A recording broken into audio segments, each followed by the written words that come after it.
Doutor Adilson entra agora com Conversando no Boteco sobre Endovascular.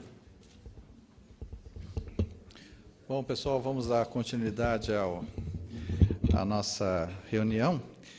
E, bom, como a conversa no corredor, né? O Boteco ele é uma entidade nacional. Ele é tão importante que deveria estar estampado na nossa bandeira ao lado das estrelas. Homens e mulheres trocam ideias, selam amores e se desligam. Nos bares existe uma profusão de filósofos, de eloquentes, de gente feliz e triste também. Alguns se embriagam, outros nem tanto. Alguns preferem ouvir e outros declamam suas fantasias.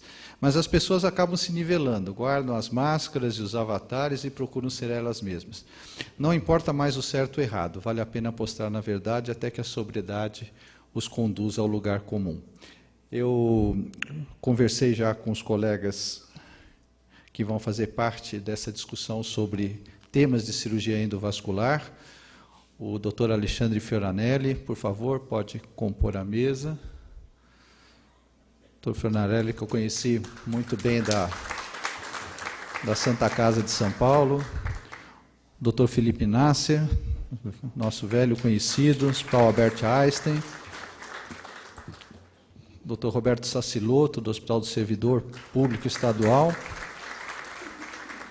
E o doutor Samuel já chegou? Ah, o doutor Samuel já chegou. Doutor Samuel Martins Moreira, do Instituto Dante Pazanese de Cardiologia.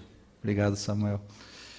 Bom, os colegas já me falaram em off que acho que tem muita coisa para discutir para pouco tempo, né? Mas eu peço desculpa a todos, eu vou tentar, às vezes, acelerar alguma coisa, porque eu fiquei um pouco também vendido nessa ideia nova, de ficar com pouco tema e depois eu ficar aqui fazendo papel de bobo aqui em cima, né? Então, botei tema demais, se a gente precisar dar uma enxugada, a gente enxuga, né? E peço a colaboração de todos para isso. Então, nós temos vários temas para discutir nessa reunião, e quem vai fazer depois as lições para levar para casa é o Dr. Bono Van Bellen, que vai fazer um apanhado geral do que foi dito nessa reunião. Então, nós vamos começar com um tema que eu sei que é de muito interesse e de muito conhecimento do Dr. Alexandre Fioranelli, para o qual eu vou passar a primeira bomba aqui. Quais são as indicações para a cirurgia de dissecção de aorta tipo B? Operar ou não na fase aguda? Houve alguma mudança em relação tanto ao critério de indicação quanto ao critério de operar ou não na fase aguda? E quais são as dicas mais importantes para que se possa ter um sucesso nessa operação, seja ela endovascular ou pela técnica aberta? Por favor, doutor Alexandre. Eu inicialmente queria agradecer o privilégio e a honra de poder participar desse evento. E o intuito que eu hoje vim aqui não é de realmente de dar uma aula, pelo contrário, de estar aprendendo com os colegas e com todos os participantes aqui da palestra. Nós tivemos a oportunidade de realmente fazer uma tese relacionada à dissecção de aorta tipo B na Santa Casa e aprendemos algumas coisas que eu vou passar para os senhores. Em relação às indicações para o tratamento da dissecção tipo B, eu acho que não tem dúvida em relação aos pacientes complicados. A cirurgia endovascular para tratamento da dissecção, que começou em 99, mostrou que tem uma morbimortalidade em relação à cirurgia aberta muito menor. Então, pacientes complicados, quais seriam? Ruptura, eminência de ruptura, síndrome de malperfusão, que pode estar relacionado a viscerais, membros inferiores, medula, dor intratável, hipertensão refratária. Esses pacientes estariam indicados à correção endovascular, visto a mortalidade altíssima, caso não seja tratado. Quando começaram a tratar um breve histórico desses pacientes com a dissecção, surgiu a próxima dúvida. Devemos tratar, então, agora todos os pacientes? Ou seja, os complicados já está bem indicado. E os não complicados? Devemos tratar todos? E que fase devemos tratar? Fase aguda ou fase crônica? O que foi sendo mostrado é que os pacientes na fase aguda, eles têm uma resolução do tratamento endovascular melhor, porque o flap ainda está mais novo. Então, a colocação da endoprótese, esse flap tende a ocluir a luz falsa e o resultado a longo prazo ele é melhor. Porém, a mortalidade dos tratamentos tratados na fase aguda dos pacientes não complicados não é desprezível. Os pacientes tratados na fase crônica tinham uma mortalidade menor, porém uma resolutibilidade, devido ao flap ser extremamente fibrótico, menor. Então ficou na dúvida. Se a gente tratar na fase aguda, vai morrer mais gente. Se a gente tratar na fase crônica, vai ter uma resolução pior.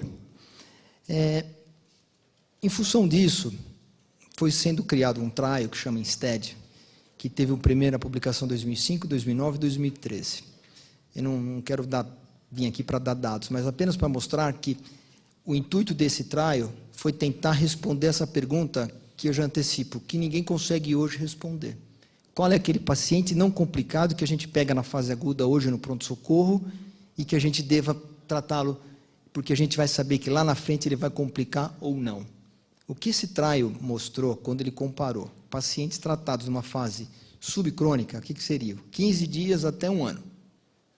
Comparando com o tratamento clínico, que somente depois de 5 anos, porque até 2 anos não tem essa vantagem, somente de 5 anos, quando comparado com a terapêutica clínica, esses pacientes vão ter uma mortalidade menor e uma resolução do fechamento da luz falsa com tratamento endovascular menor. Mas aqui eu quero dar opinião pessoal agora. A gente tem que levar em consideração que tratar de dissecção não é uma coisa fácil. O índice de mortalidade para tratar de dissecção, ela é alta.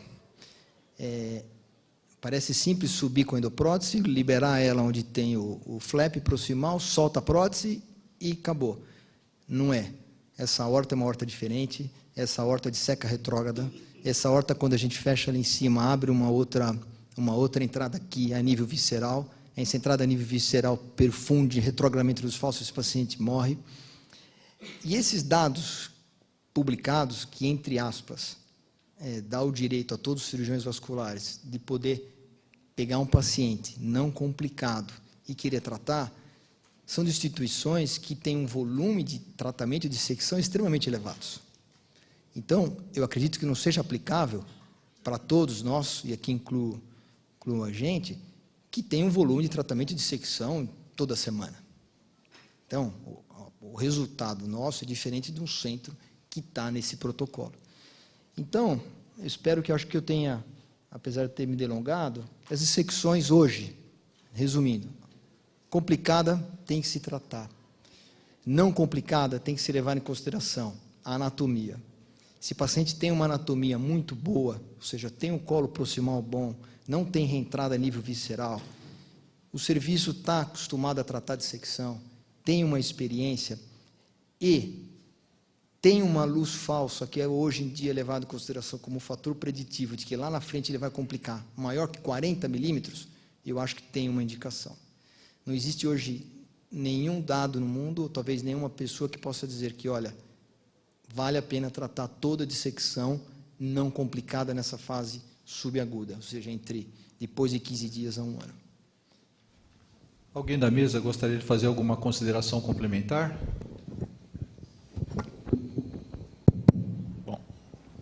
Bom, primeiramente, obrigado, Adilson, obrigado, doutor Bono, pessoal da Beneficência Portuguesa, uma honra estar aqui. Só para apimentar um pouco a conversa de boteco, aí é justamente para saber quando tratar. Está no pronto-socorro, a dissecção aguda, tem uma mortalidade desses pacientes tratados em torno de 10%. Aonde está o risco maior? No momento de tratar, porque está friável? Porque, às vezes, você pega uma dissecção, está no momento agudo, trata, ficou bem, a cirurgia foi tranquila, como você mesmo disse. No dia seguinte, cadê o paciente? Morreu. Eu não sei, o cálculo foi ruim, a parede está muito friável ainda, redissecou, retrógrada. Então, talvez se a gente esperasse um melhor momento, tirar ele da fase superaguda e deixar ele na fase subaguda para tratar, está num momento um pouco melhor. O cálculo do diâmetro da prótese, se é 1:1, se é 10%, 20% de oversize, atualmente eu estou optando quase que 1:1, se puder. Samuel, eu entendi. Se o paciente está na fase aguda, não complicada, o melhor é tratar clinicamente, com tratamento clínico usual, e esperar ele passar essa fase aguda, pelo menos 2 semanas, 3 semanas, porque o flap e essa lâmina intimal estão muito friáveis nessa fase. Eu tive a oportunidade de acompanhar os pacientes tratados de dissecção, e eu tive um segmento de 100% dos pacientes. E todos os doentes que foram a óbito, eu fiz a necro. Então, pude observar que tem dissecção retrógrada, tem reperfusão por falso luz, por exemplo, tratado numa fase aguda, reperfusão de falso luz a nível visceral, e rompe a... Você trata, fica bonito lá em cima, você fala, nossa, resolvi o problema. Só que no outro dia esse paciente vai a óbito. Você faz um necro, tamponamento cardíaco, dissecção retrógrada. Ou luz falsa que perfundiu retrogradamente e rompeu. Então, se decidiu tratar nessas condições que eu falei antes, espera pelo menos de 2 a 3 semanas para tratar. Em relação à escolha, como você disse, Samuel, tentar evitar oversize, não usar prótese com free flow, não balonar. Se tiver colo curto lá em cima, não tentar arriscar o colo curto, porque vai vazar, e aí na hora que vazar vai balonar, vai dissecar retrógrado, e dissecar retrógrado o paciente vai morrer. Então é melhor você fazer um debrand, e aí depois vai para um segundo tempo para colocar uma prótese, para que você tenha um colo melhor. Eu queria fazer uma pergunta para o doutor Felipe. Felipe, vamos imaginar a seguinte situação. Você foi chamado, pronto atendimento, veio um paciente, ou você está vendo no primeiro dia após a internação, um paciente com aneurisma, um aneurisma dissecante tipo B. A paciente teve uma dissecção, uma exclusão de um dos rins, mas a paciente está clinicamente estável, função renal está normal. Você operaria essa paciente? Ela está estável hemodinamicamente, teve uma dissecção renal com exclusão do rim, mas ela está completamente estável. Você operaria essa paciente? Não. Não. Eu assim, puxando um pouquinho para o boteco, a gente está acostumado a tratar dissecção no Hospital Santa Marcelina, e assim, a sensação de você tratar uma dissecção é sempre uma sensação que você não tratou o doente. Você avalia de uma maneira complexa o que você vai fazer, que tipo de prótese, aonde você vai colocar, acesso que é extremamente difícil. Depois de tudo isso, você tem a sensação que esse doente ainda saiu subtratado, né? Então, esse é um dado interessante. Eu só queria fazer um comentário em cima dos dois comentários em relação à fase aguda e à fase crônica, né? Isso é um conceito que ainda não está definido na literatura. No entanto, tem um trabalho muito interessante italiano que eles avaliaram pacientes tratados por dissecção do tipo B, e a avaliação foi feita em até 3 anos nos segmentos da aorta proximais à endoprótese, no meio da endoprótese e distal à endoprótese. Esse trabalho mostrou uma coisa muito interessante, que os pacientes que foram tratados na fase aguda tinham um remodelamento menor, e no acompanhamento a longo prazo pareciam estar mais bem tratados e tinham menos complicações do que os pacientes da fase crônica. Então, a fase aguda parece ser um momento bom para ser tratado, apesar de todas as comorbidades que estão dentro. E só para complementar a sua pergunta, me parece que hoje a única indicação cirúrgica seria os pacientes com dissecção retrógrada, onde você muitas vezes piora quando você coloca uma endoprótese. Doutor Roberto, quer acrescentar algo? No servidor estadual, nós temos indicado só em casos complicados mesmo, isquemia visceral, isquemia de membros inferiores. Não temos indicado em pacientes estáveis, né? Na literatura, o grupo do Nienaber, na Europa, eles são favoráveis à indicação nos pacientes de dissecção, mesmo na fase aguda, mas, como o Fioranelli falou, são grupos e centros de muita experiência no tratamento da dissecção e bem diferente da nossa experiência aqui no Brasil. Alguém brevemente da plateia gostaria de fazer alguma colocação? Então vamos seguir, pessoal. Agora uma pergunta importante, né? Devemos ou podemos realizar o reparo endovascular do aneurisma da aorta em octogenários? Quer dizer, nós tivemos uma explanação do Dr. Ricardo Aum, infelizmente parece que ele saiu do plenário, mas acho que é uma discussão sempre bastante importante sobre a cirurgia no octogenário. Eu queria saber a opinião, começando pelo Dr. Samuel. A gente fez muita cirurgia aberta, acompanhou os resultados, a evolução, pós-operatório. E quando você começa a fazer a endovascular, você acha que tudo se torna fácil. Até o dia que a coisa começa, um paciente complica. Aí você começa a repensar. Recentemente, a gente foi fazer uma fenestrada e veio um colega inglês, como o Proctor. A primeira coisa que ele falou comigo, quando eu peguei o seu doente, se fosse no meu país, no caso da Inglaterra, não estaria sendo tratado, porque o sistema de saúde lá não permitiria. O paciente tinha 85 anos. Aí ele falou, mas eu entendo, porque no seu país a medicina é tratada como negócio. Aquilo ficou assim ruim, né? Mas tudo bem, era uma condição muito favorável, fizemos. O paciente ficou 1 mês e meio no hospital. Teve 2 pneumonias, foi. E no final ele fez uma broncoaspirativa e morreu.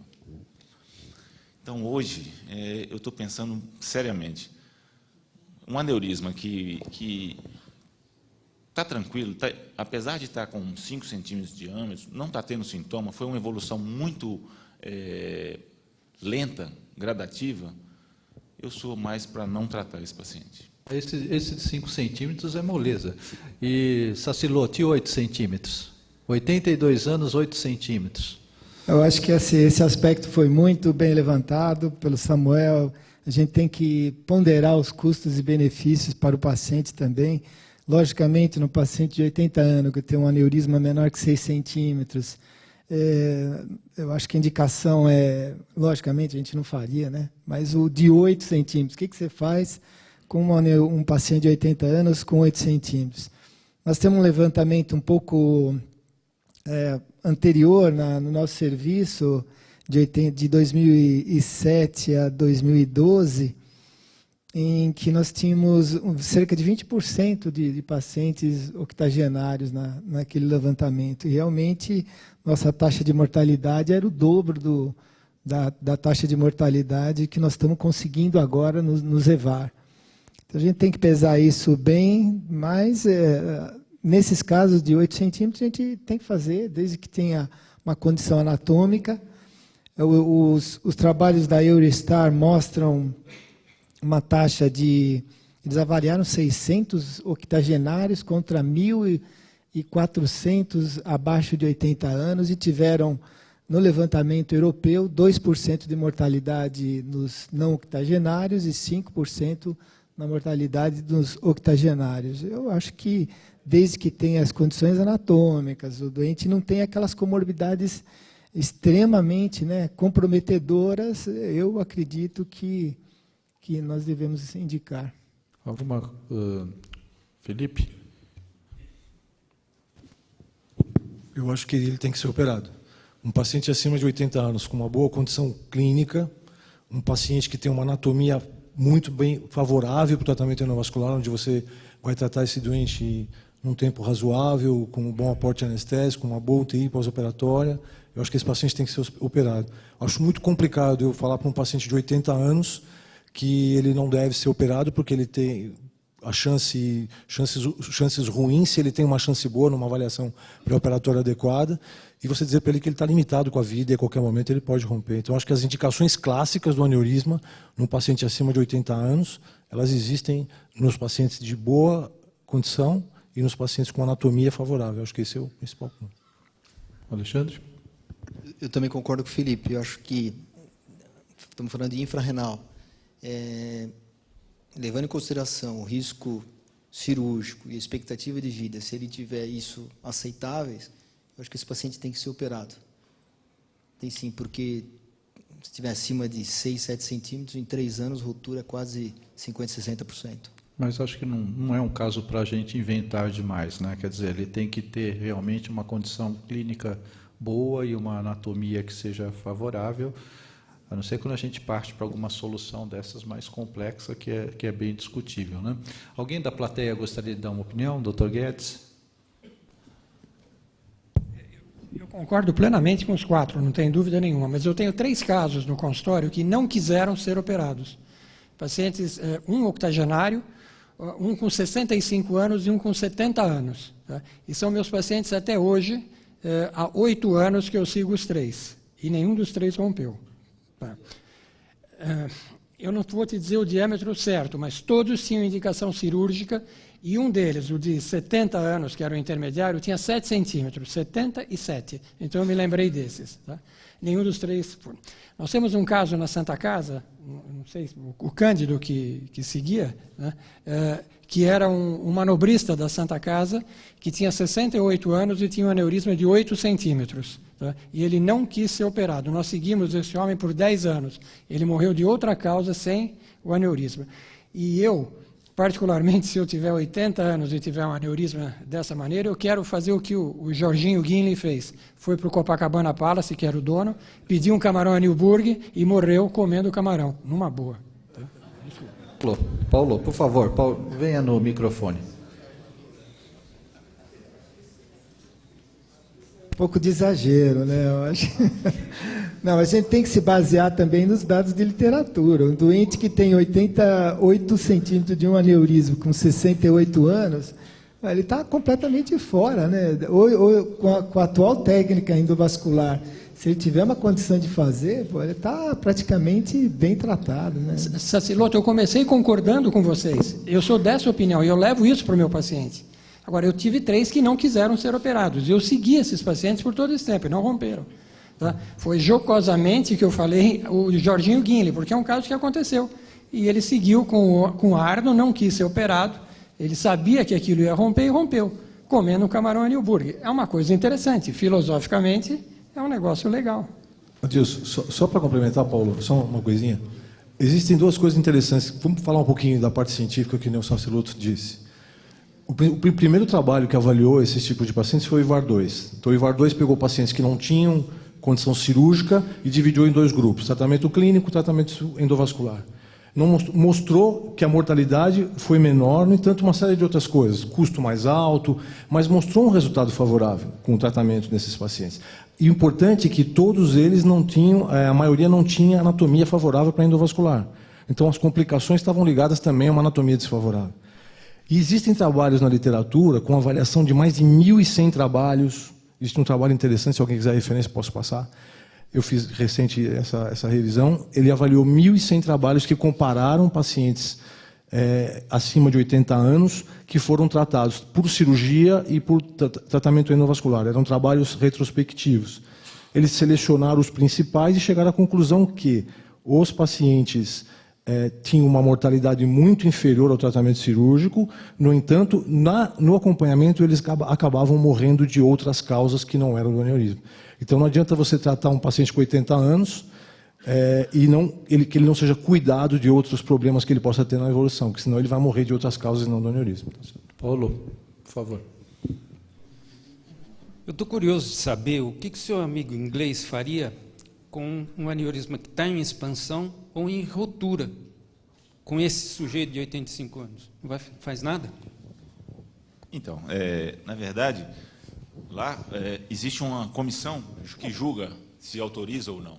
Eu até tentei argumentar, mas não tive muito como argumentar. Ele simplesmente me falou, a medicina é socializada, a autorização vem dos órgãos governamentais e não vem dele. Ele apenas executa. Então, hoje existe a cultura determinada. Pacientes octogenários com anatomia desfavorável, casos complicados, dificilmente vai conseguir. Deve ter uma autorização muito especial, um julgamento especial dessa comissão. Então, ele, na verdade, ele está isento, que é uma determinação do sistema de saúde. Aqui no Brasil, não. Aqui, a resposta fica inteiramente sobre a gente, que somos pressionados de todos os lados, né? Pela família, pelo convênio, por tudo. Não faz parte da nossa cultura, né? Você ter vamos dizer, essa liberdade de poder arbitrar dessa forma, né? Provavelmente, como tem na Inglaterra, suponho. Bom, pessoal, vamos seguir. Aqui eu tenho... É lógico que essa é uma pergunta muito genérica, né? Porque dentro de uma classificação de colo curto, você pode interpretar de várias formas, né? Mas opções para o colo curto, chaminé, customização na bancada ou multilayer. Estou aqui admitindo um colo curto que o paciente não tem uma boa condição para uma cirurgia convencional, né? Porque, eventualmente, você tem um paciente que tem um colo curto, tem uma boa chance para uma cirurgia convencional e será tratado dessa forma. Mas vamos supor que a opção por uma série de questões seja de natureza endovascular. Como é que a gente pode tentar contornar essa situação do colo curto? Alexandre, por favor. Bem, eu não tenho experiência em tratamento com multilayer, nem fenestração em bancada. Eu acho que é importante definir que o paciente com colo curto não vale a pena tentar, na minha opinião, colocar os dispositivos usuais, porque mesmo que o teu intraoperatório fique bom, o resultado a médio e longo prazo você vai comprometer. Então, como tem a possibilidade de partir para um outro segmento, então, estamos falando de pacientes com aneurismas justa-renais, ou seja, não tem o colo curto. E eu acho que a fenestração e a chaminé são duas opções, com vantagens de uma em relação à outra e vice-versa. Eu acho que a fenestração tem resultados na literatura já mostrando segmento de pequeno e médio prazo bons. Entretanto, ela tem um problema de custo, tem um problema de que tem que ter a demora para chegar a esse dispositivo, e ela não é uma técnica também tão simples de ser realizada. Eu acho que precisa ter um treinamento adequado para estar realizando essa fenestração. Já a chaminé está disponível, porque o material está aqui, entretanto, os resultados a médio prazo ainda são inconclusivos ou duvidosos relacionados aos endolix. Então, eu acho que tem que partir para essas duas alternativas e não tentar colocar uma prótese infrarrenal, porque pode ser que lá na frente você vai ter complicação, e aí para resolver isso daí fica muito mais difícil. Felipe? Primeiro, definir o que é colo curto, né? O colo curto seria um colo menor do que 5 milímetros. Esse colo menor do que 5 milímetros, ele não tem indicação de endoprótese fenestrada. A indicação dele é cirúrgica ou as várias tipos que hoje se chama, é um conceito um pouco diferente de endopróteses paralelas, né? Chaminé, snorkel, todos esses tipos de periscópio, todos esses tipos de endoprótese. Eu vejo na fenestrada realmente a habilidade de você caracterizar rapidamente as renais e às vezes a mesentérica, porque a prótese fica ali ocluindo o fluxo parcialmente durante um bom tempo. Se você não tiver rapidez no procedimento, o doente vai comprometer clinicamente. Em termos de chaminé, na literatura é variável, como já foi dito. No último trabalho que o Timaran publicou, ele mostra uma taxa de endolique alta, de 13% a 25% nos chaminés. Endolique tipo 1A mesmo, né? Então, e os resultados mais tardios são incertos. A gente sabe que tem os gutters, que os vazamentos vêm através da junção das próteses paralelas, que ainda não está muito bem estabelecida. Eu acho que o caminho são as fenestradas, que vão se aperfeiçoando na sua maneira vão surgindo aí as customizadas, as próteses fenestradas já praticamente prontas, e eu acho que a evolução é por esse caminho das justa-renais. Samuel? Eu acredito mais nas fenestradas, mas para mim, que minha experiência foi quase toda fundamentada no serviço público, é muito frustrante, porque qualquer procedimento que você queira fazer, nem de longe, quando muito, uma oferta de um laboratório, de uma empresa, no intuito de te dar condições, prevendo que você, no futuro, vai investir e fazer esse tratamento no privado. Então, hoje, que nós estamos numa crise na saúde, lá no Dante Pazanese, nós estamos recebendo uma quantidade muito grande desses aneurismas complicados. Os pararrenais, os justa-renais, e, de repente, eu estou com uma gama de doentes grandes que eu não consigo resolver. Quanto às paralelas que o Felipe falou, o snorkel, o chaminé, ela te tira de uma situação de urgência, mas eu acho que eu não acredito muito. Eu acho que ainda tem muita coisa que melhorar. Ela resolve, talvez, naquele momento, mas no futuro ainda ela vai te dar trabalho. Deixa eu só... Felipe, imagino que você, lógico, sem grandes detalhes, mas você tem um paciente que tem um colo... Perdão. Um colo de 0,7, colo pequeno, O pessoal da endoprótese está tudo trancado lá para o lado de lá. Qual que seria a sua prótese de preferência? A primeira prótese que vem na sua cabeça. Um colo de 0,7. Eu gosto da Endurant, fixação suprarrenal. Eu não gosto de fixação infrarrenal, só em alguns casos bem selecionados. Tá certo. Alguém queria falar da sua preferência? Acho que é Endurant mesmo, porque eles têm, com essa fixação suprarrenal, com os barbs e também com ganchos, eu acho que talvez, se o doente fosse de muito alto risco, tivesse esse colo assim, no limite dos limites, eu usaria Endurant. Alexandre? Ativa, o Endurant ou o Cook. Se for reto, porque em algumas, mais da metade dos casos, o colo curto ele é também tortuoso. Mas se ele for um colo curto, reto, sem ser cônico, eu gosto bastante da Cook. Aproveitando o nosso próximo tema, Samuel, você tem mais medo de um colo curto ou de um colo tortuoso? Os dois. Mas eu tenho mais medo do colo curto. Não medo, assim. Acho que eu vou propor um tratamento e não vou conseguir o êxito. No final vai ficar vazando. E não vou ter opção depois para poder corrigir isso. Tortuoso, eu acho que a gente tem mais opções. Os outros colegas? Roberto? Eu estou colocando aqui, inclusive... No colo tortuoso? Nós temos aqui, né, limites, alguma dica que vocês possam dar, e também a mesma pergunta, né? Nós falamos do colo curto, vocês falaram a vossa preferência. Qual que seria a preferência que vocês têm para o colo tortuoso de prótese? No servidor de Estado nós temos disponibilizado 4 endopróteses principais, né? A Endurant, a Zenith, a Gore e a Micromedical. Se o colo tortuoso tiver uma extensão bem razoável, eu acho que a Gore, a C3, dá para acomodar bem. Se for um colo tortuoso curto também, no limite, a fixação é importante, com fixação com barb e fixação suprarrenal. O que fica difícil na Endurant no colo tortuoso é a retirada do nariz da endoprótese, né? Precisa muito cuidado, porque ele pode esbarrar nos free flows e movimentar a prótese, o que na Gore, na Excluder ou na C3 você tem essa facilidade, tem um nariz bem mais curto, e como o disparo é diferente, você acaba tendo mais facilidade depois de recolher a endoprótese. Eu acho que essa é uma ideia que me veio assim agora, de momento. Felipe? Eu tenho muito mais medo do colo tortuoso do que do colo curto. O colo curto, você sabe que você pode ter uma complicação pós-operatória no segmento, você tem mais facilidade para corrigir. Você pode pôr um cuff, você pode colocar um stent para expandir melhor o colo, você pode passar para um segmento fenestrado. Então, eu acho que o colo curto você consegue mais resolução se você tiver complicação.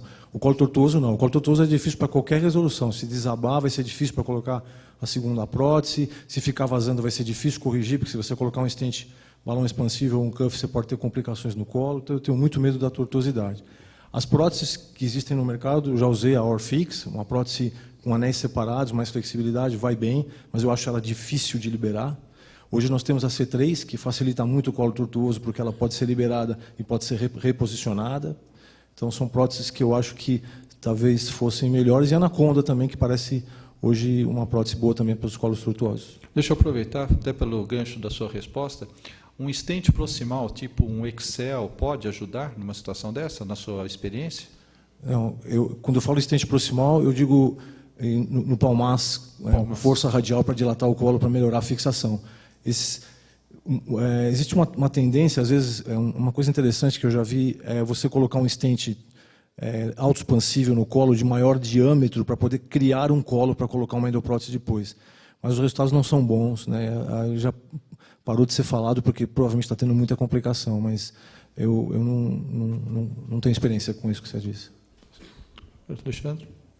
Só complementar em relação ao stent, acho que precisa tomar cuidado para colocar um stent autoexpansivo proximal, Porque se o paciente desenvolver um aneurisma suprarrenal posterior, com aquele stent, vai ter uma dificuldade tremenda depois para resolver esse caso.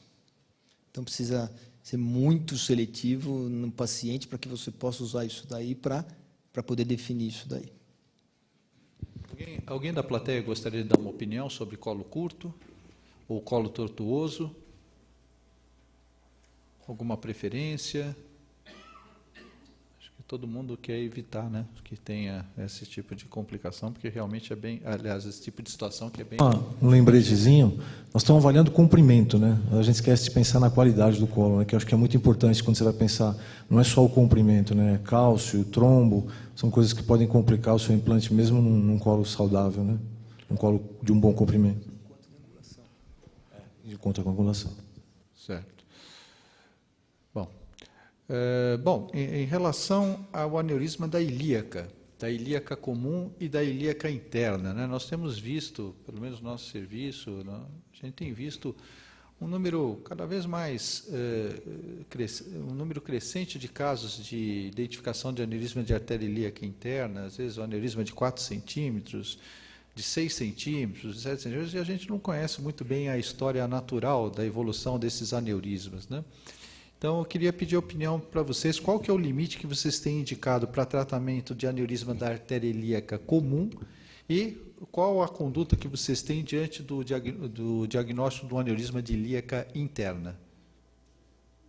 Começar, Alexandre. Eu acho que a ilíaca comum, a partir de 3 centímetros, já tem indicação.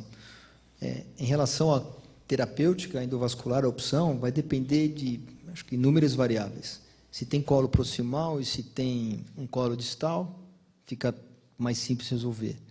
Se não tem esse colo, tem as opções de estar colocando uma prótese ramificada como as IBIs da Cook, que tem seus critérios anatômicos que têm que ser estabelecidos para que possa abrir dentro desse aneurisma. Tem a possibilidade da realização da técnica de sanduíche também. Então, eu acho que a partir de 3 centímetros tem indicação de estar fazendo esse tratamento.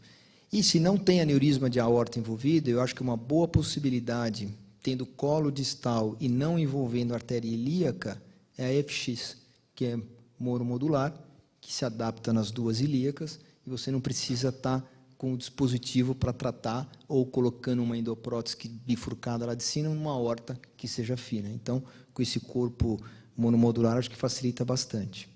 Agora, quando tem envolvimento da ilíaca interna, aí vem aquela discussão, onde você está, em que serviço você está, o que você pode fazer. No início, quando tinha envolvimento da ilíaca interna, era embolizar uma ilíaca interna primeiro, depois de 15 dias, embolizava a outra por causa do risco de isquemia. Com os dispositivos hoje, eu acho que tem que sempre preservar alguma ilíaca interna. Tem que preservar, se for necessário tratar. E aí tem as EBIs, ou tem a técnica do sanduíche, e quando tem o aneurisma da artéria ilíaca interna, eu acho que existe a possibilidade de, através dessas duas técnicas, colocar um dispositivo, um stent revestido autoexpansível, para o ramo posterior da ilíaca interna, embolizando o ramo anterior, preservando um ramo da artéria hipogástrica. Então, tratando também o aneurisma da artéria ilíaca interna. Então, trato da comum, pela técnica que eu disse, e tem a possibilidade de botar uma extensão apenas para o ramo posterior. Felipe? Então, a ilíaca comum, concordo com o Alexandre plenamente, eu acho que essa, eu também corroboro com a ideia de 3 centímetros, só queria salientar a importância de embolizar a origem da ilíaca interna se você tiver que cobrir. É importante embolizar, porque se você cobrir e tiver problemas no futuro, para você chegar lá, é muito mais difícil para você chegar de um lado para o outro. Já tive oportunidade de fazer isso, é muito complexo. Ilíaca interna é um detalhe que eu acho interessante, apesar de a gente não conhecer, como você disse, a história natural, eu acho que é importante a gente lembrar que a mortalidade é alta quando rompe, né? 50% de mortalidade, segundo a literatura. Então, a gente tem que tomar muito cuidado e tem que ser tratado. O tratamento é embolizar, eu tenho que repletar todo o saco aneurismático, embolizar os ramos que saem dele para não ter retroalimentação e, de preferência, isolar bem esse aneurisma. E hoje o que tem mais se feito é a colocação de agentes líquidos, né? Porque a quantidade de molas, as molas às vezes não fecham totalmente o saco. Então, os agentes líquidos hoje têm uma boa indicação, como o Onyx, para fechar a ilíaca interna como um todo. Eu acho que é uma boa indicação. E uma coisa só que eu queria dizer, que hoje existe uma técnica interessante quando você tem desenvolvimento de aneurisma de ilíaca interna pós-implante de endoprótese, que hoje a gente tem muitos segmentos, quando você está com a ilíaca interna fechada na origem, é o acesso transglúteo para puncionar esses aneurismas e tratá-los com agentes líquidos. Sentiu um certo ar de riso na mesa? Algum problema? Está tudo bem, né? O chopinho, está faltando chopinho aqui para nós. Acho que indicação mesmo 3 centímetros, que está na literatura, né, acima de 3 centímetros, indicação dos aneurismas. E como o Felipe falou, nos aneurismas de ilíacas internas, que são mais raros, né, os aneurismas isolados de ilíacas internas são raros, sempre lembrar que tem que embolizar a distal, né, normalmente a glútea e a esquiática, embolizando perifericamente, senão você não consegue fechar o aneurisma totalmente, além da embolização do saco total. Aí vem a outra questão que nós vamos debater depois, né? Samuel? Só lembrar que nesses aneurismas, o de ilíaca comum é consenso 3, né? Mas os de hipogástrica, esses muito grandes, muito volumosos, às vezes você não tem prótese que encoste lá. O Viaban termina em 13. E difícil você chegar numa posição para poder ancorar o distal. Então, a preferência nossa é embolizar. Eu sempre tento preservar uma hipogástrica, sempre tento. Mas, quando não dá, é embolizar, não tem jeito. E, aproveitando o gancho, né, que está ligado a essa próxima questão, parece que eu compreendi que tem uma preferência da mesa por sempre embolizar, mas existe alguma situação que vocês possam levar uma extensão para a ilíaca externa sem embolizar a ilíaca interna? Algum de vocês admitiria esse tipo de possibilidade? Nós tivemos uma situação em que nós não conseguimos cateterizar a hipogástrica. E o procedimento estava muito prolongado, aí nós fizemos essa opção. Mas sempre tentando fechar, sempre tentando embolizar, sempre. Roberto? Nós sempre embolizamos também. Eu acredito que a Escola Paulista tem uma experiência nesse sentido, de cobrir a ilíaca hipogástrica sem a embolização. Depois o Fausto pode comentar. Santa Casa, não sei se faz isso também, mas nós sempre embolizamos a ilíaca interna. No começo da nossa experiência, nós tomávamos essa conduta também, a embolização sequencial da hipogástrica, quando o aneurisma havia aneurisma bilateral da ilíaca comum, dando um intervalo de pelo menos 1 mês entre uma embolização da hipogástrica e outra. Depois surgiram os bell bottoms, que nós utilizamos em vários casos, e é o que nós estamos mais utilizando atualmente. A técnica das EBIs é uma técnica que exige certas medidas, né? As EBIs têm que ter 45 milímetros ou 4,5 centímetros de ilíaca comum e pelo menos 2 de diâmetro para você poder utilizar esse tipo de endoprótese, né? Se você colocar numa ilíaca muito curta, ela vai ficar acima da aorta, é difícil cateterizar pelo outro lado e colocar o ramo ilíaco. Aí teria que fazer o chaminé, o sanduíche. E a técnica do sanduíche também não é muito simples de ser feita, tem que abordar proximalmente, as próteses ficam colabadas dentro da prótese principal do EVAR, então é uma técnica também que é complicada de ser feita, os resultados a gente não tem aí a longo prazo, né? Felipe? Da embolização é a retroalimentação de um possível aneurisma que esteja na ilíaca comum. Então, existe um conceito que é o grande problema, é que você tem que ter uma boa coaptação da parede da prótese com a artéria ilíaca para que essa retroalimentação não aconteça. Então, é muito mais fácil você embolizar que você impede que isso aconteça. Mas o que parece é que já existe um conceito sobre isso, é que se você tiver 1 centímetro de colo, um colo de 1 centímetro acima e abaixo, você pode encostar a prótese sem embolizar, porque aí você vai ter uma boa adaptação da parede da prótese com a parede da artéria ilíaca. Aí você, teoricamente, impediria que esse aneurisma se retroalimentasse. Porque a ilíaca comum ela não retroalimenta, né? Ela vai estar encostada. Se você tiver um colo de 1 centímetro acima e abaixo, talvez isso poderia ser feito, mas o ideal, eu acho que é sempre embolizar. Felipe, com 1 centímetro não daria para terminar a prótese ali? Então, é complexo, né? Às vezes você tem vazamento. Então, assim, se você não tem uma boa ancoragem naquela região que o colo tem muito cálcio, ou ele é cônico, você não vai conseguir fazer uma prótese se adaptar direitinho ali. Então, eu acho que sempre que possível você tem que tentar preservar a hipogástrica.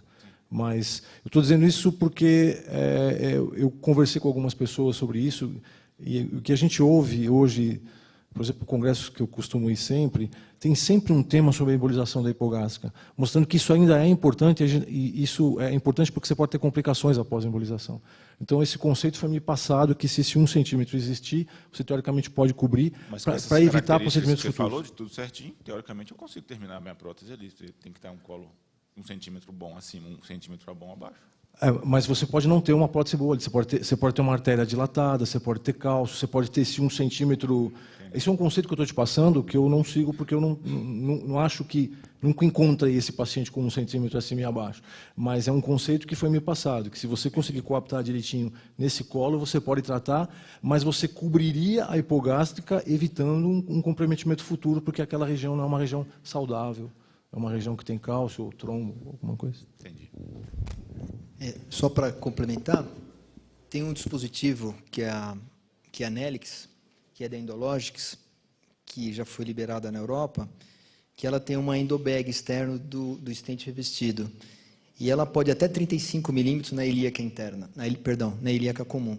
Então, com esse dispositivo, a gente pode até vai evitar esse problema de necessidade da embolização da ilíaca interna, porque essa endobag vai encostar nessa origem dessa ilíaca interna e evita o perigo dessa embolização, porque a embolização, além do perigo em si de embolizar da isquemia, pode dar microembolização distal, que pode levar a complicação. Então, logo vai ter esse dispositivo à disposição para que possa entrar nessa discussão desse tema. Dr. Fausto, gostaria de dar uma opinião sobre o fechamento da ilíaca interna, a embolização. O que a gente teve no começo, quando a gente começou a ter essa vivência de ter o aneurisma que atingia a ilíaca interna, a gente não dispunha das molas. Então, era complicado a gente ter mola. A gente trabalha também em serviço público, né? E é aquele problema. E o que a gente utilizou foi exatamente cobrir. E, para surpresa nossa, na evolução desses pacientes, não houve nenhum caso de enlube. Foram 32 casos que foram incluídas as ilíacas internas. É um acompanhamento, a gente não perdeu nenhum desses pacientes no acompanhamento. Surpreendentemente, não tivemos nenhum caso de refluxo pela ilíaca interna. Teve aqueles problemas de claudicação glútea e tal, e nem tampouco a gente conseguiu caracterizar problema de impotência sexual relacionado com a oclusão das ilíacas, porque muitos deles já tinham previamente a impotência sexual, e então não foi relacionado. Então, a única coisa que a gente pôde concluir é que não houve esse problema que é temerário, porque a gente vê na literatura, né, todo mundo fala emboliza, e geralmente o que a gente vê nos trabalhos que fazem embolização é exatamente esse problema da complicação.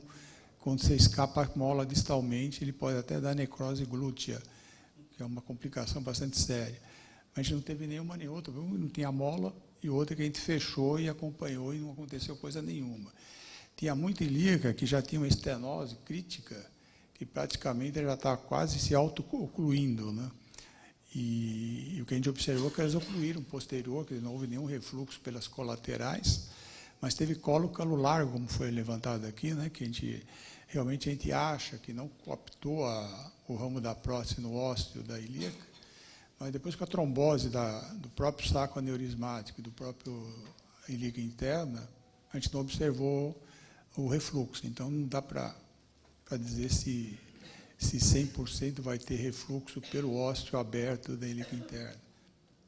A conclusão que a gente tirou é que não deu, né? E tem alguns trabalhos de literatura que a gente já teve levantando, uma vez que a gente teve um debate sobre isso também, é que tem vários serviços que já estão fazendo a oclusão sem a mola, focalizando esse problema da economia em saúde. Então, já tem alguns serviços que eles já não embolizam, porque tem, quando você fecha somente com o ramo, você não tem o gasto da mola, que vai ser acoplado no custo da prestação de serviço. Obrigado, doutor Fausto. Então, para nós finalizarmos esse módulo de endovascular, nós vamos agora descer um pouquinho para o território infrainguinal. E as perguntas são as seguintes. No TASC 4, deve ser proibitiva a correção endovascular no segmento infrainguinal? Então, qual a opinião dos senhores, doutor Alexandre? Acho que em relação ao segmento infrainguinal, o que tem que se levar em consideração, eu acho que está relacionado ao angiosoma, que é a artéria que você vai ter que tratar é relacionado àquela lesão, e o índice de score de deságio que você tem desse paciente. O próprio TASC de 2007, ele não consegue definir os tipos de lesões relacionados ao segmento infrainguinal. E eu acho que sempre vale a pena tentar, porque é uma tentativa de salvamento de membro. Mas levar em consideração que você tem que tentar tratar a artéria relacionada ao deságio de onde está a sua lesão. Eu acho essa a minha opinião para o segmento infrainguinal. E com os dispositivos que, desde o TASC 2 para cá, melhoraram muito relacionado ao segmento infrainguinal. Então, eu acho que a gente tem que ter essa possibilidade de tratar, eu acho que tem que levar em consideração, sim. Então, se você tratar um segmento longo de artéria femoral superficial, você conseguiu reabrir essa artéria, na sua opinião, há vantagem de colocar uma prótese revestida nesse segmento, ou a sua opção é por stent, bare stent mesmo? Nós estamos no boteco, né? No boteco, exato. Os trabalhos mostram que o stent revestido, no caso o Viaban, mostrou um resultado, ainda mais com o heparinizado, um resultado a médio prazo, comparável até com a cirurgia aberta, desde que levasse em considerações alguns detalhes técnicos, como não fazer um oversize muito grande, tomar cuidado se tem dissecção proximal, tem dissecção distal, o balonamento adequado em todo o sistema revestido. Porém, para você conseguir autorização, ou para utilizar isso no serviço público, é extremamente difícil, porque é um stent revestido muito caro. Então, eu acho que a primeira tentativa, num TASC de femoropoplíteo, a minha opção pessoal é tentar endovascular. Sempre tomando cuidado com o teu runoff que você tem infrapatelar. Mas existe essa possibilidade, sim, real, de utilizar um stent revestido. Sua opinião, Felipe? Eu acho que o TASC-D não é proibitivo. Eu acho que pode ser tratado por um endovascular. O importante é que esse paciente tem que ter um segmento muito próximo. Você tem que fazer ultrassonografia em tempos seriados, porque esse paciente vai ter problemas e você vai ter que, às vezes, tratá-lo até assintomático para evitar uma complicação pior. Então, acho que não é proibitivo, mas precisa seguir saber que esse paciente vai ter complicações, porque não tem a mesma previesidade dos outros tipos de tratamento. Em relação à prótese revestida. Então, o Alexandre falou muito bem, eu acho que a literatura é clara, que a previesidade é muito boa. Eu acho que ele tem as desvantagens da oclusão das colaterais, que todos nós já sabemos, mas eu acho que ele tem uma vantagem, que é o fato de ele ter hoje uma apresentação de 25 centímetros de comprimento. Então, em algumas situações, para você evitar colocar mais de um stent, eu acho que ele deve ser utilizado. Você consideraria essa possibilidade de fazer? Considero. Roberto? Não é proibitivo o TASC-D, né? Só corrigir ali, o TASC-D, né? Não é o 4, né? D, né? Então, não é proibitivo, com a evolução dos materiais, como o Alexandre falou, está bem factível hoje em dia, com catéteres de suporte, fios-guias variados, você consegue fazer os TASC-D com tranquilidade. Lá no Hospital do Servidor Público, nós temos uma conduta... nos TASC-D, o Dzão, que a gente chama, né, aquelas obstruções muito extensas, se o paciente for um paciente jovem, então essa fena boa, e obstrução extensa, femoropoplíteo tibial, ou reenchimento de um tronco tibiofibular, se tiver uma condição clínica boa, paciente de 60, 65 anos, é aberto, ainda nós temos feito os casos abertos com safena, mas nós não temos proibição em relação ao TASC-D endovascular, não. Em relação à prótese revestida, nós não temos utilizado lá, nós temos sempre stent, o bare stent mesmo. Samuel? Então, eu acho que o TASC está desatualizado pelo menos 4 anos aí, né? A previsão era de sair em 2011 o novo TASC, por questões das sociedades que compõem o TASC lá, eles não se entenderam e não saiu a atualização. Esse TASC 2, no modelo que está, ele está desatualizado. E o D não está... Hoje, sempre falava assim, serviços que têm muita experiência está autorizado a fazer. As pessoas têm bastante experiência, já bastante serviços, e os dispositivos melhoraram muito. Então, TASC D dá para se fazer, sim. A questão do Viaban, na femoral, não fecha ramos, dificilmente. Você fecha no sentido para cá, mas quando você injeta numa panorâmica, ele faz retrógrado por colateral. Dificilmente você tem fechamento. Ele mantém, mas ele não fecha dessa forma. O problema é que ele é caro. Certo, mas seria uma boa opção, na sua opinião? Não, 95% das vezes é bare stent mesmo. Ok. E aproveita já a emenda, e até nós conversamos isso naquele curso de pé diabético, a sua impressão pessoal em relação ao balão farmacológico no segmento infrapoplíteo. Então, a gente usa o que a gente busca quando a gente faz uma angioplastia infrapoplítea é a cicatrização da lesão, tirar da dor isquêmica de repouso do paciente, no paciente que você não consegue fazer o enxerto. Então, a filosofia é outra. O resultado que a gente obtém com o balão, puro e simples, ele é muito rápido, assim mesmo como o farmacológico. Eu acho que o farmacológico em si não deu tempo de mostrar o resultado. Inclusive, o trabalho que a Medtronic se baseou para retirar do mercado o balão deles, eu acho que foi um pouco precipitado. Talvez os endpoints não tenham sido adequados. Não sei. A gente usa o balão, mas usei por um tempo o balão com droga, mas atualmente o balão simples mesmo, porque o resultado ele é obtido só com o balão simples. A gente faz o balão direcionado para a artéria, né, no caso do angiosoma, e você consegue uma boa cicatrização da lesão, uma melhora do paciente. Roberto, qual a sua opinião sobre o balão farmacológico? No segmento infrapoplíteo, eu concordo com o Samuel, nós não temos usado. Eu acho que o resultado do balão normal cicatriza a lesão, tem um tempo de evolução razoável. Eu acho que o balão farmacológico estaria mais indicado no segmento femoropolplíteo, principalmente nas reestenosas, né? Eu acho que é uma boa indicação. E lesões femorais curtas, em que você balona e que sabemos que o resultado da femoral com balão farmacológico, pelo menos os trabalhos assim que estão se desenvolvendo, a tendência que tem sido visto que nas lesões mais curtas, com balão farmacológico na femoral, parece que a taxa de perviedade tem sido melhor do que um balão comum ou que um stent naquele segmento. Felipe? Bom, o balão farmacológico eu acho que é uma realidade que veio para ficar, não vai mais sair do mercado. É um dispositivo que eu tenho uma ideia que ele vai substituir muitos problemas que nós temos hoje no setor infrainguinal.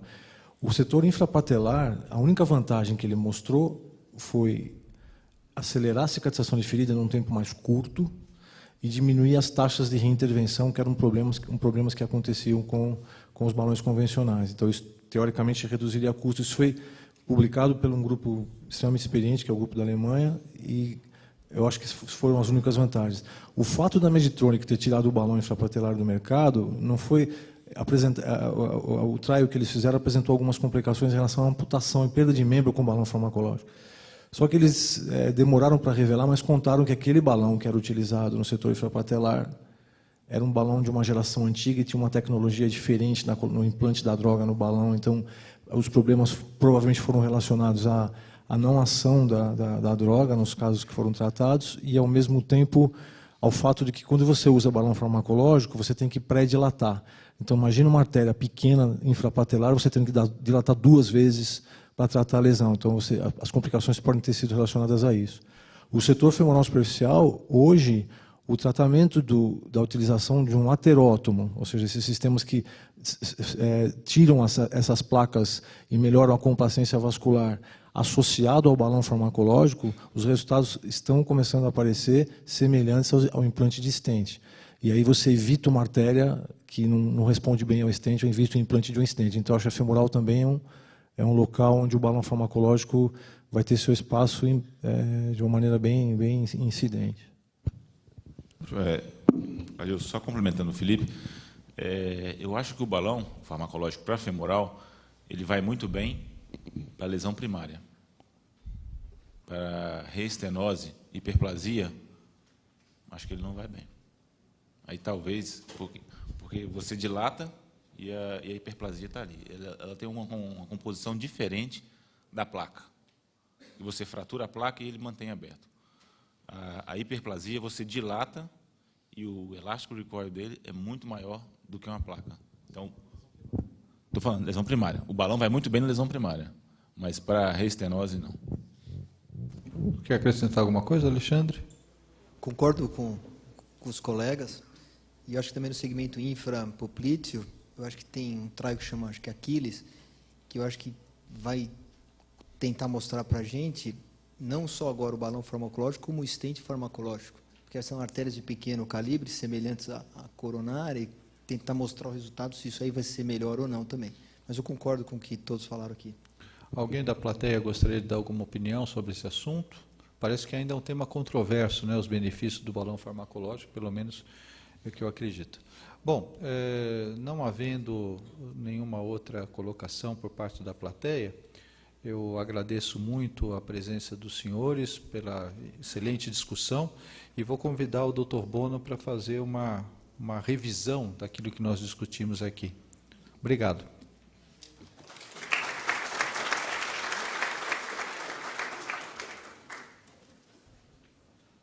Eu quero cumprimentar o Dr. Alexandre, Dr. Samuel, Dr. Felipe, Dr. Saciloto pela discussão desses tópicos que são, na verdade, bastante difíceis de abordar em função das controvérsias que ainda existem.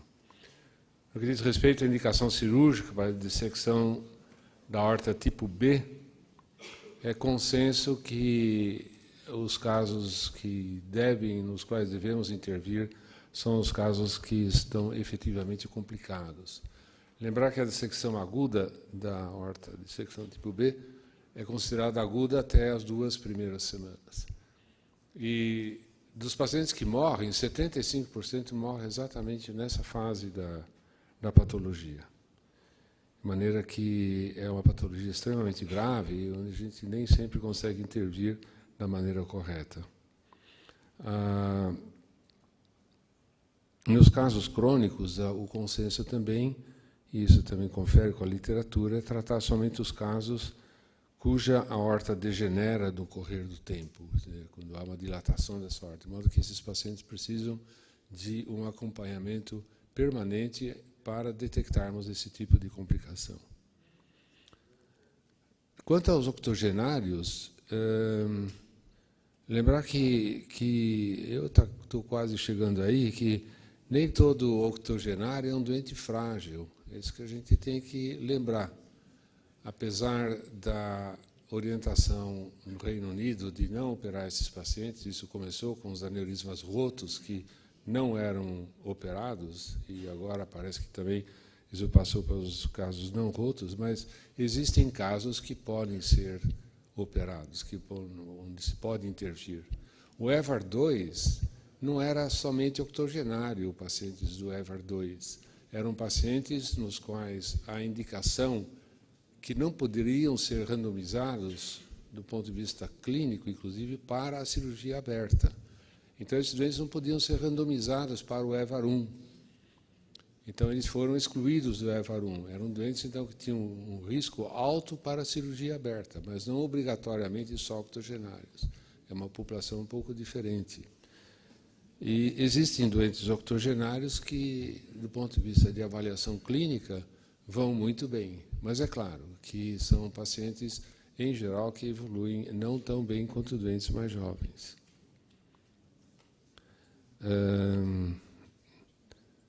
Também o tamanho do aneurisma. A gente atualmente está confundindo um pouco o aspecto do tamanho do aneurisma. Com o Small Aneurysm Trial do Reino Unido, de repente passou a ser o ponto de separação para indicação ou não é o aneurisma de 5,5 centímetros.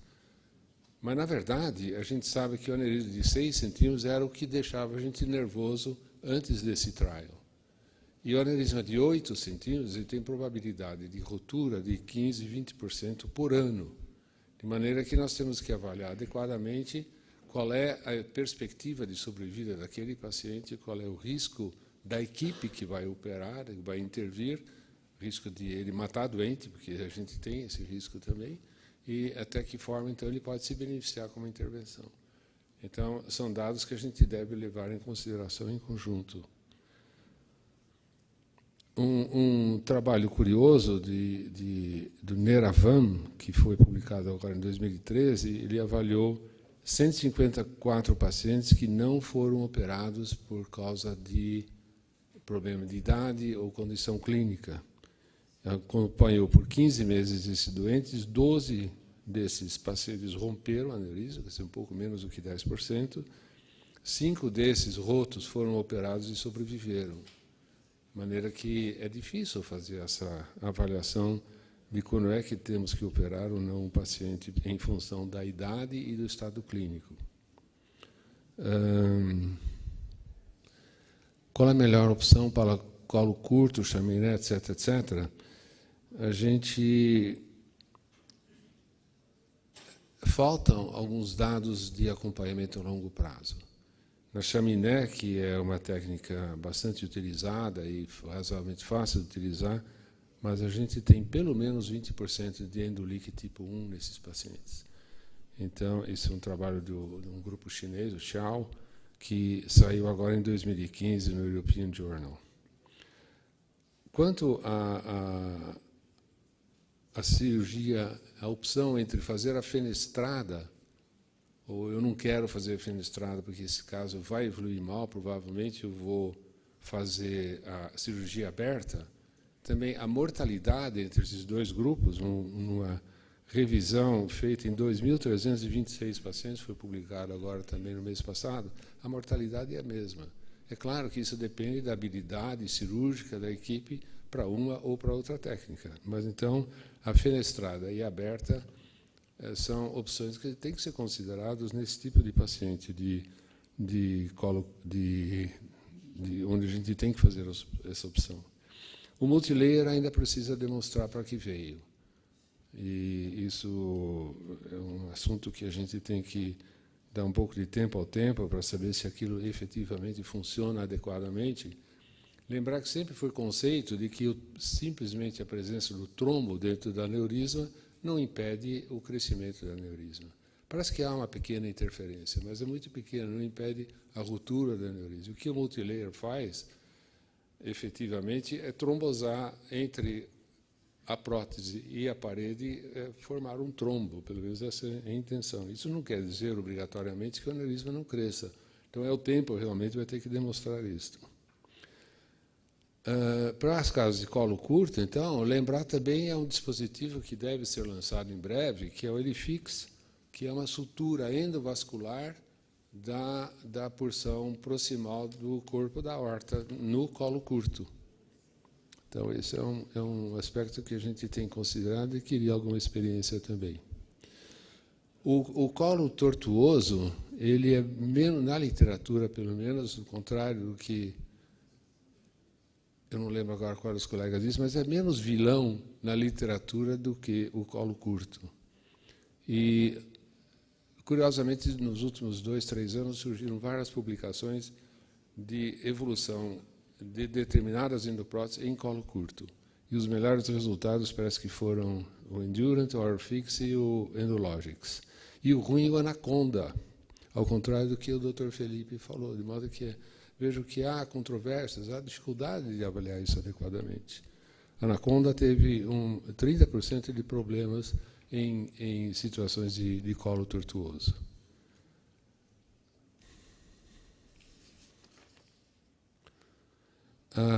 Quanto à artéria ilíaca comum e interna, também a gente vê a controvérsia que os colegas Se a gente não tem certeza do que fazer, a verdade é que a embolização, por melhor que a gente a faça, do aneurisma da artéria ilíaca interna não impede que haja pressurização do aneurisma. E a gente tem vários casos que foram embolizados, tinha um trombo enorme, totalmente ocluído aparentemente, mas eles continuaram crescendo e nós tivemos que lançar mão do uso da técnica da punção através da massa glútea para trombosar o restante, às vezes até uma luz filiforme no aneurisma da artéria ilíaca interna.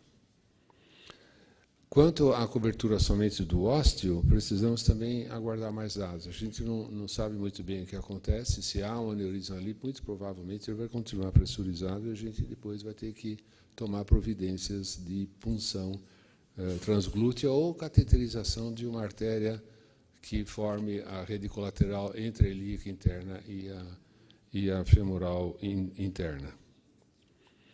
Quanto ao TASC, é muito curioso isso, porque é claro que vai chegar um momento, as coisas evoluem tão bem, a tecnologia vai tão bem, que é claro que daqui a algum tempo a gente vai conseguir tratar os casos, ou satisfatoriamente os casos de tipo TASC-D. Havia dúvida quanto aos TASCs anteriores também não fazer face, graças à melhora tecnológica do equipamento do qual a gente pode lançar mão. E é óbvio que entra aqui as considerações que entram também na cirurgia convencional, se a vazão é razoável, se a lesão é longa, não é longa, suficientemente adequada para tratar do ponto de vista endovascular, se a gente consegue ultrapassar essas lesões. Eu acho que a endoprótese revestida para femoral, prótese revestida do território femoropoplíteo, faz sentido, claro, faz sentido. É uma prótese que a gente coloca de maneira não cirúrgica dentro da luz da artéria e pode haver indicação se há muita irregularidade nessa artéria que predisponha aquele segmento a uma retrombose, se a gente colocar simplesmente um stent. Mas também falta experiência para a gente poder opinar sobre isso. Não há evidências de que o balão, isso foi consenso entre os colegas praticamente, que o balão farmacológico seja útil no segmento infrapoplíteo. Mas o Dr. Samuel ressaltou que observa que há e a literatura confirma isso, que há uma cicatrização um pouco mais rápida das lesões tróficas que existem, e também o que o Dr. Samuel também mencionou, que ela é mais útil em lesões primárias do que em lesões não primárias. Mas eu acho que esses são os recados que a gente tem que levar para casa e aplicar quando a gente lembrar nos casos efetivamente com os quais nos deparamos. Quero novamente parabenizar os colegas que promoveram essa discussão e agradecer pela oportunidade de poder encerrar esse módulo. Muito obrigado.